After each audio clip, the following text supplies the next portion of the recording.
let's discuss the type of data that you'll receive from your sequence provider. So the type of data that is generated depends on the sequencer, on the platform that you're using.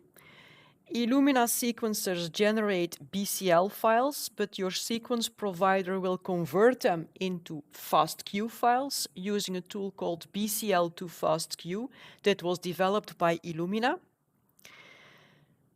AVITI sequencers generate basis files, but your provider will also convert these into FASTQ files using a tool called Basis to FASTQ that was developed by Element, the company behind AVITI sequencing.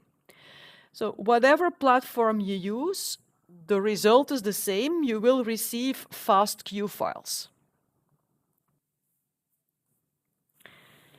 Here you see the output that is generated by the Basis to FASTQ tool from Element. So it produces a whole lot of folders and files. And it not only converts the basis files into FASTQ files, but it also performs demultiplexing. And that means that it's going to split all the reads that were generated during the sequencing run over the samples that they belong to. So it will generate FASTQ files per sample. And that's what you see here. In the samples folder, you see that you generate FASTQ files per sample. In this project, there were 2 samples. And the tool will generate 2 FASTQ files per sample when you have paired end data. When you have single end data, it will produce 1 FASTQ file per sample. And the R1 and R2 here in the names of these FASTQ files, they stand for read 1 and read 2.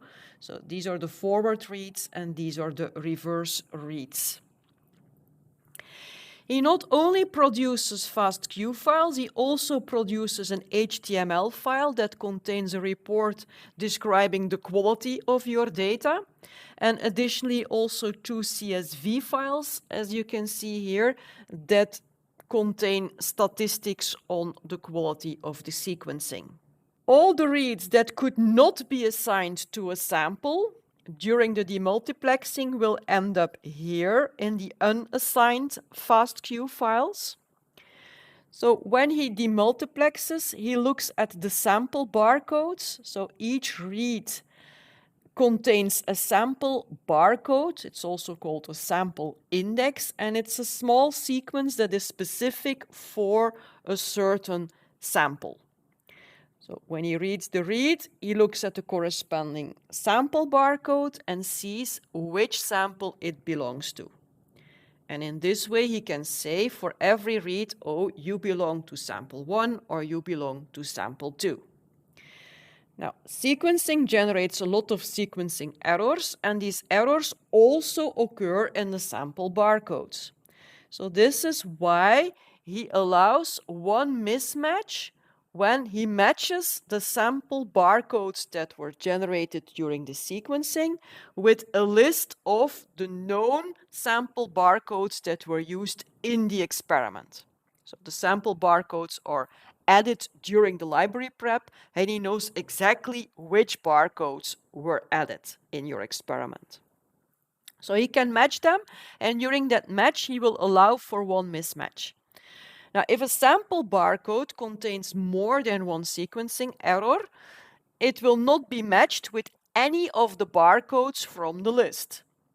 And in that case, the corresponding read will end up here in one of these 2 FASTQ files. These FASTQ files that you see here are very important. These are the files that are used for data analysis. So any tool that works with next-gen sequencing data expects FASTQ files as input.